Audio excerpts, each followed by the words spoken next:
दीप प्रज्वलन के लिए प्रस्थान करें।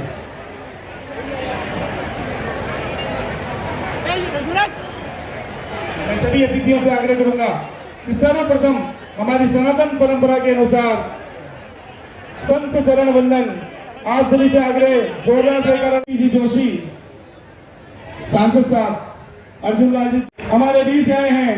आप जोरदार कदम देने से पुनः एक बार जोरदार तालियों के साथ स्वागत करें।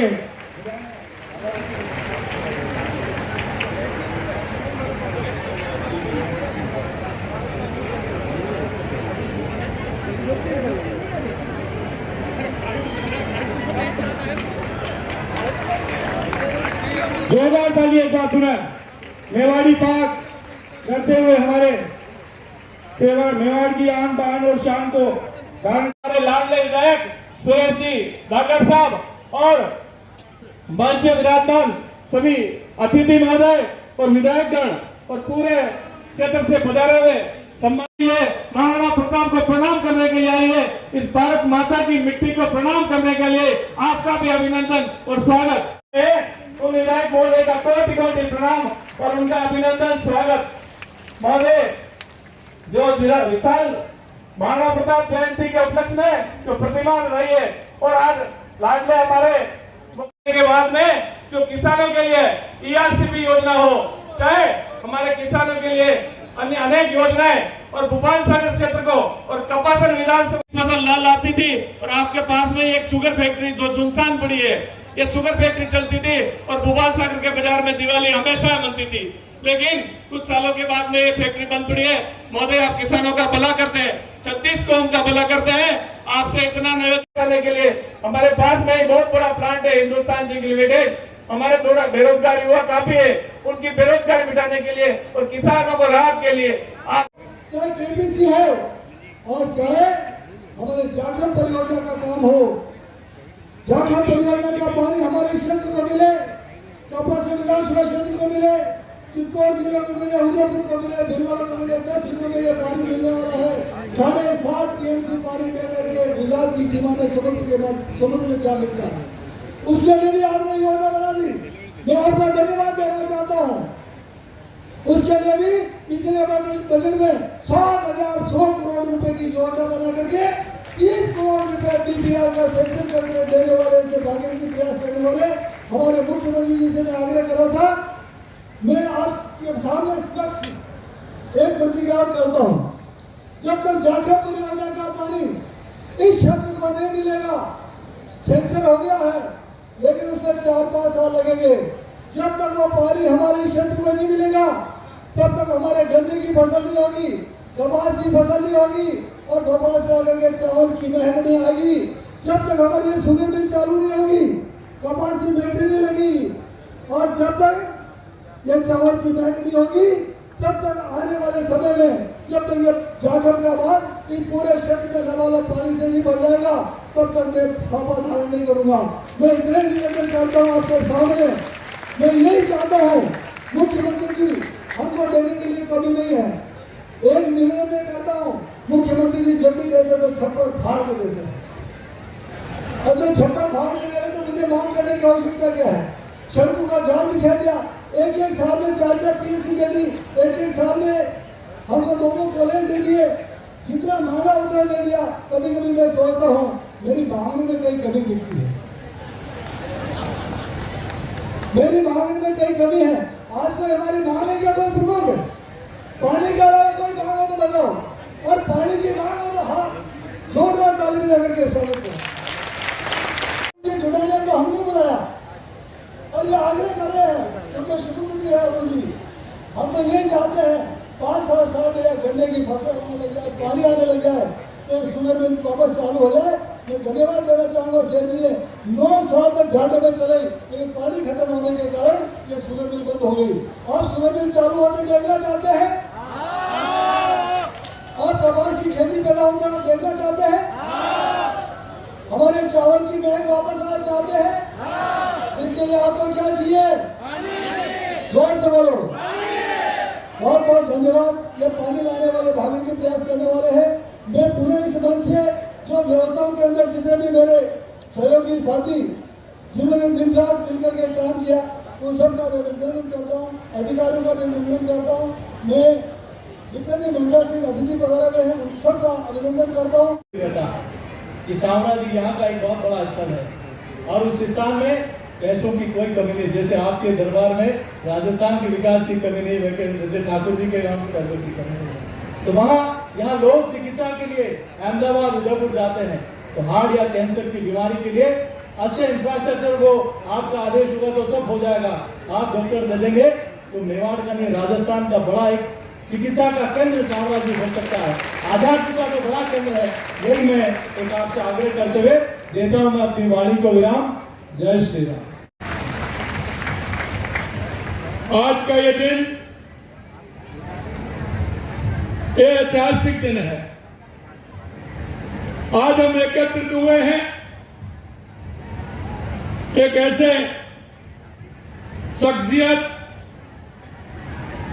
मेवाड़ के मुकुट वीर शिरोमणि महाराणा प्रताप जी की जयंती पर आए हैं। मैं सबसे पहले तो आप सभी को बहुत बहुत बधाई देना चाहता हूं, शुभकामनाएं देना चाहता हूं कि आज महाराणा प्रताप जी की जयंती है, उसके लिए आपको बहुत बहुत शुभकामनाएं, बहुत बहुत बधाई। और मैं उन्हें कोट कोट नमन करता हूं और कोट कोट नमन इसलिए करता हूं कि उन्होंने देश नहीं दुनिया में अगर कोई नाम है तो वो महाराणा प्रताप का नाम है। महाराणा प्रताप का जब हम नाम लेते हैं तो निश्चित रूप से शरीर के अंदर एक जो ऊर्जा और उमंग आती है वो भी कोई कम नहीं है। यहाँ उपस्थित सभी अतिथिगण और महानुभावों को और बहनों को यही कहना चाहता हूं कि हम सभी सौभाग्यशाली हैं, क्योंकि ये राजस्थान महाराणा प्रताप के नाम से जाना जाता है। और आपने देखा होगा ये शक्ति और भक्ति की धरती है। मेरे लिए सौभाग्य की बात है कि आज मुझे मेवाड़ की इस गौरवशाली धरा को की पर 3 महान विभूतियों वीर शिरोमणि महाराणा प्रताप, अद्वितीय बलिदान की प्रतिमूर्ति मां पन्नाधाय और वीर योद्धा राणा पूंजा की प्रतिमाओं को अनावरण का अवसर प्राप्त हुआ है।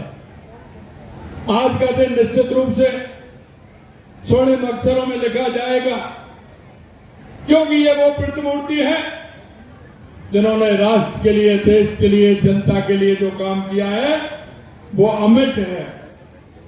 मेवाड़ शक्ति, भक्ति, त्याग और तपस्या की तभी मुंह हुई है।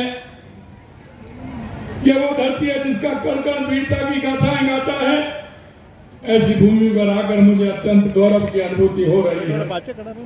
इस माटी में जन्म लेने वाले नर और नारियों की एक अलग पहचान रही है, जिन्होंने अपनी आन बान और शान के लिए कभी अपने प्राणों की परवाह नहीं की। मैं इस मेवाड़ की माटी का वंदन करता हूं, अभिनंदन करता हूं और यहाँ के आप लोग जो इस धरा पर आए नर नारियों का बार बार मैं नमन करता हूं। राधा पानी हमको मिलता था, राधा पानी हमारा बहते हुए समुद्र में चला जाता था, वो अरब सागर की तरफ जाता था। हमने उसके लिए भी सबसे पहले देवास स्कीम का शिलान्यास हमने किया, जिससे वो पानी वहां बह करके नहीं जाए।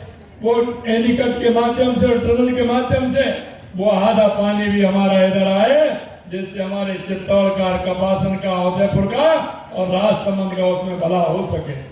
और मुझे विश्वास है हमारी वो योजना प्रारंभ हो गई है और उस योजना के माध्यम से निश्चित रूप से हमें पानी मिलेगा। और मैं इतना कहना चाहता हूं, आने वाले समय में जो हमारे माई डैम से सोम कमला योजना है उसमें भी पानी आएगा, जाखम में भी पानी आएगा और जाखम के बाद आपको भी उसका पानी मिलेगा और पूरे राजस्थान में वो पानी भीलवाड़ा से लेकर के बीसलपुर तक वो पानी जाएगा। मैं आपसे इतना कहना चाहता हूं, आने वाले समय में आपने देखा, अभी हमने कल कार्यक्रम तय किए हैं, उन कार्यक्रम में इतना कहना चाहता हूं, मैं कह रहा था कि गर्मी बहुत है। परसों मेरे से बात की, मैंने कहा गर्मी नहीं है, आप चिंता मत करिए, जब हम कपासन पहुंचेंगे तो ठंडा मौसम हो जाएगा, आपको चिंता करने की जरूरत नहीं। जून को और 5 जून हमारा पर्यावरण दिवस भी है और 5 जून हमारा गंगा दशहरा भी है।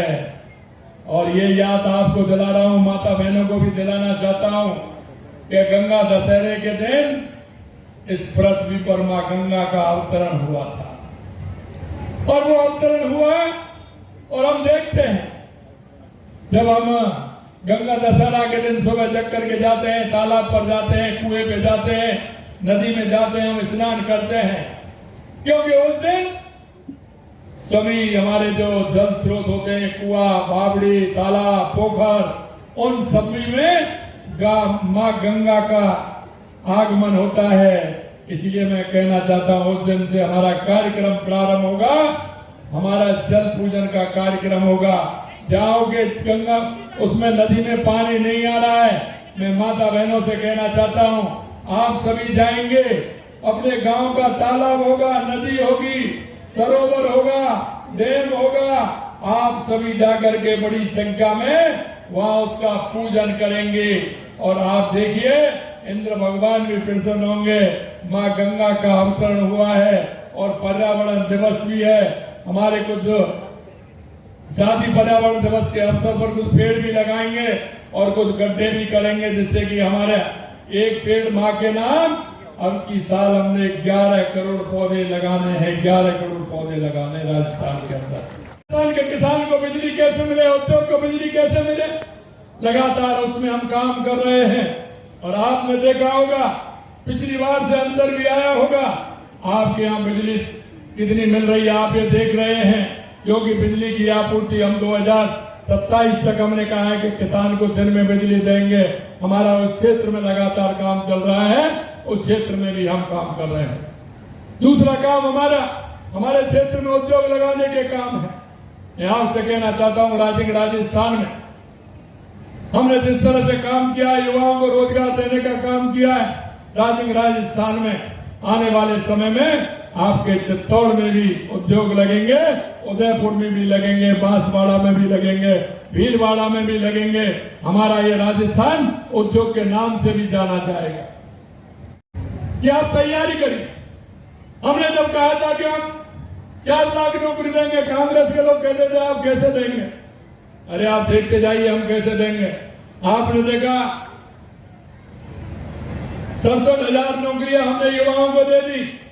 जुलाई में फिर हमारा रोजगार उत्सव है, उसमें भी देने वाले हैं। हर 2 महीने में उत्सव होता है, उसमें भी देने वाले हैं। 1,87,000 पाइपलाइन में है जो हमने जगह निकाली है। आप तैयारी करिए, राजस्थान के युवाओं को सरकारी नौकरी भी मिलेगी और प्राइवेट भी नौकरी मिलेगी, किसी को चिंता करने की जरूरत नहीं है। अंत में मैं इतना कहूंगा, सरकार थी जब तो उन्होंने कुछ नहीं किया, लेकिन आजकल आप देख रहे हैं जब हम काम करने की हमारी योजना आती है उससे पहले वो ट्वीट करते हैं।